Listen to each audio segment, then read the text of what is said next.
Armie Hammer, a host of excuses.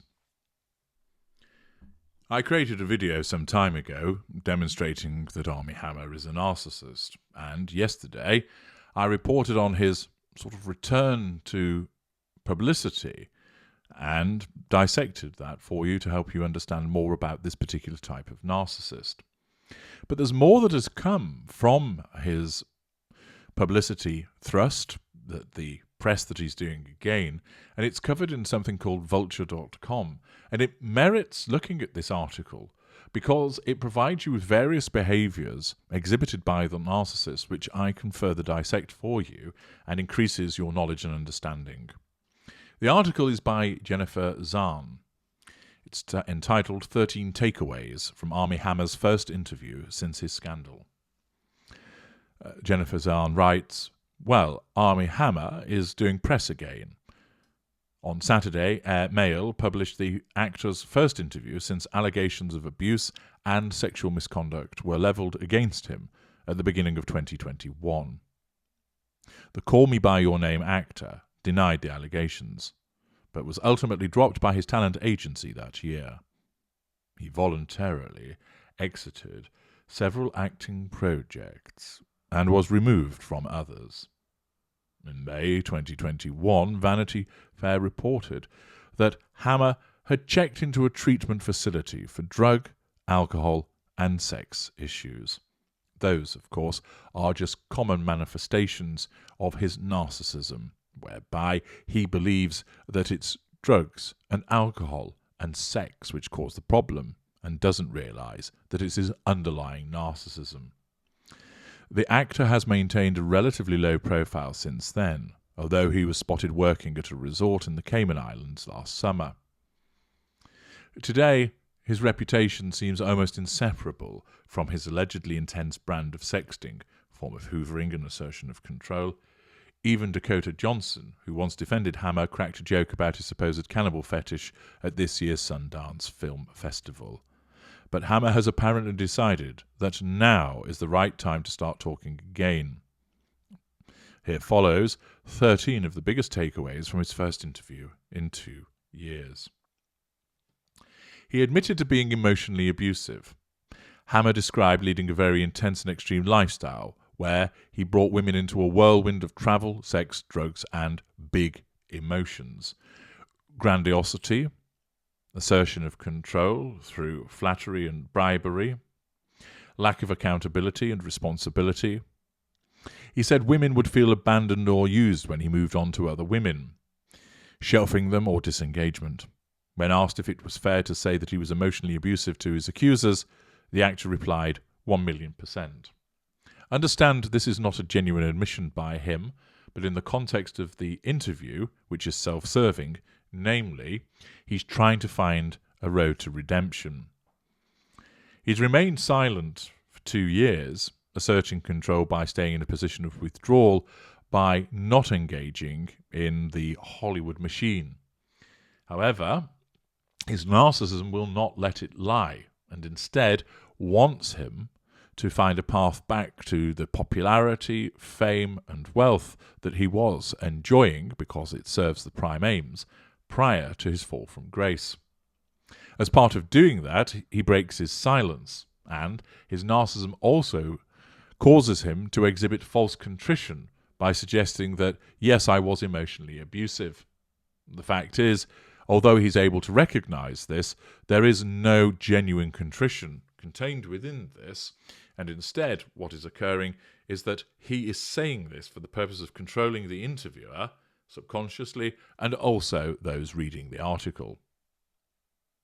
I'm here to own my mistakes, take accountability for the fact that I was an asshole, that I was selfish, that I used people to make me feel better. And when I was done, moved on, he said, and treated people more poorly than they should have been treated. But he claimed that all his sexual encounters have been consensual. So consequently, whilst on the one hand he says, I'm owning my behaviour, what he's really saying is, but they consented to it anyway, which demonstrates the point that I'm making, that it isn't genuine contrition. Hammer denied ever engaging in non-consensual sex with any of his partners. Every single thing was discussed beforehand, he said of his sexual encounters. I have never thrust this on someone unexpectedly. Never. In a relationship between a dominant partner and a submissive partner, he views the sub as the one with power. They're the one who can say stop at any moment. They're the one who set boundaries. Again, this is all just flannel, but it's being said for the purpose of making it look like he's been rehabilitated. He hasn't. It's simply facade management. Hammer alleged that when he was 13 years old, he was sexually abused for almost a year by a youth pastor at a church that his family attended. Pity play.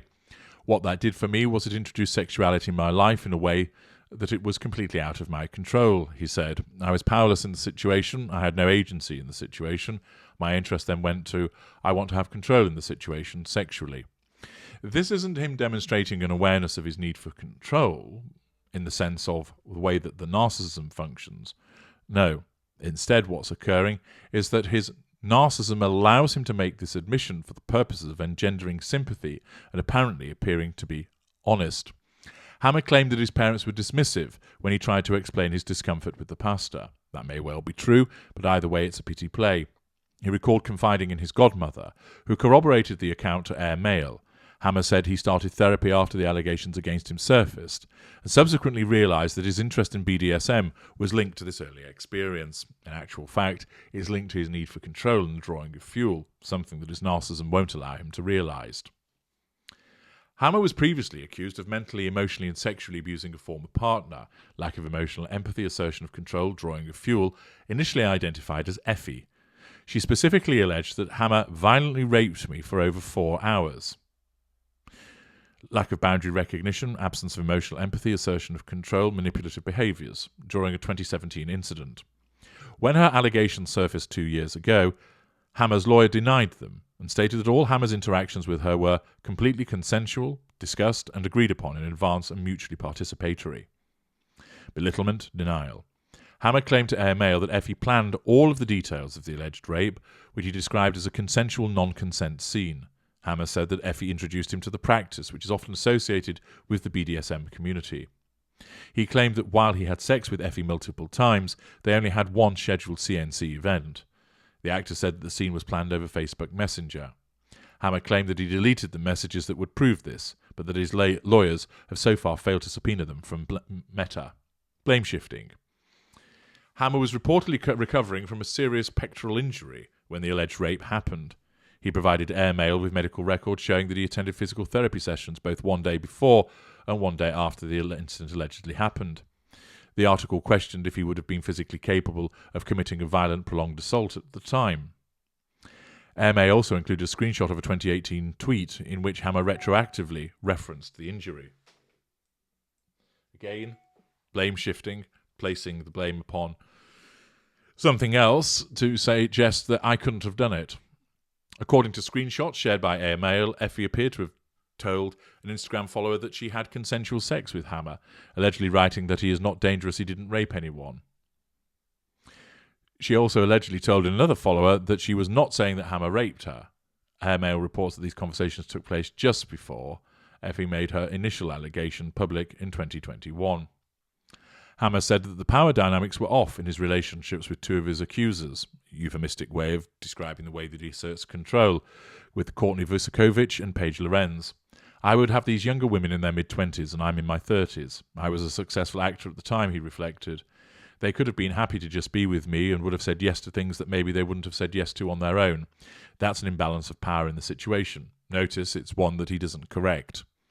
Still, he addressed the two women's accusations by claiming that he had their consent. Lorenz had previously alleged that Hammer had used a knife to carve the letter A about an inch deep near her vagina. Hammer told Air Mail that he received permission to trace his initial on her skin and noted that he only left a scrape. Meanwhile, Vucekovich has alleged that he groomed her, assertion of control, drawing of fuel, and referenced a bondage scenario that she hadn't been comfortable with. She claimed that she felt pressure to consent because Hammer acted cold and angry, cold fury. Hammer told Air Mail that the bondage scenario in question had been done multiple times without any objections from Vucekovich. Chambers reportedly asked her estranged husband to undergo a psycho-legal evaluation in early 2021 amid discussion over the custody of their two children. She filed for divorce in 2020, though Hammer said that she has yet to sign a divorce agreement. According to a 142-page report obtained by Airmail, Chambers alleged that Hammer was grooming girls as young as 15, lack of boundary recognition, absence of emotional empathy, lack of accountability, claimed that he had put it in writing that he wanted to kill his children, and described him as a psychopath.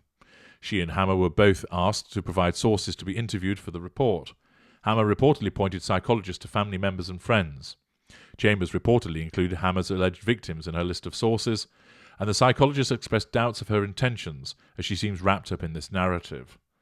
The psychologist had concluded that Hammer posed no threat to his children or anyone else, noting that some of the actor's attitudes towards sex might be compulsive, but not out of control. Well, of course not. He always has to have control. The report ultimately endorsed his request for partial custody. Hammer said he attempted to take his own life in February 2021 while quarantining in the Cayman Islands. Suicide threat. He recalled swimming out into the ocean and hoping that he would be drowned, hit by a boat, or attacked by a shark. This either didn't happen as a revision of history, or if it did, it's not a particularly effective way of committing suicide, and is just basically being done in order to assert control and draw fuel. The actor estimated that in 2021 he lost between $40 million and $60 million in legal fees and roles that he was fired from. My financial status is I am not only broke, I am massively in debt. Pity play. Hammer, who's related to the oil tycoon Armie Hammer, admitted that his family loaned him some money for legal fees, but said they provided no other financial support. Last summer, Hammer was spotted selling timeshares in the Cayman Islands. He claimed that the TMZ footage ended up getting him sucked into an immigration investigation because he didn't have a work permit. Lack of accountability, sense of entitlement. He also said he wasn't making any money, or even on payroll for the job, so why was he doing it then?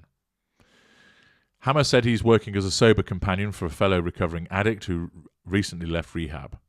False compassion. I'm going to move in with him and live with him, get him on a healthy routine, get him into a good schedule of recovery meetings, take him to the gym, cook healthy food for him, he said. False compassion. Facade management. It feels like my recovery is taking a turn from being the one who needs help staying sober to me being able to help others. 12 steps in action. Hammer said he aspires to experience growth after pain. Ugh.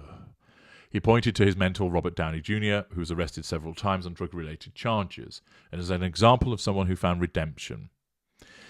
What did I say at the outset of this video? This is all about establishing a path to redemption, driven by his narcissism for the purpose of getting him back to the position that he once was, because he has that sense of entitlement that all of those things belong to him.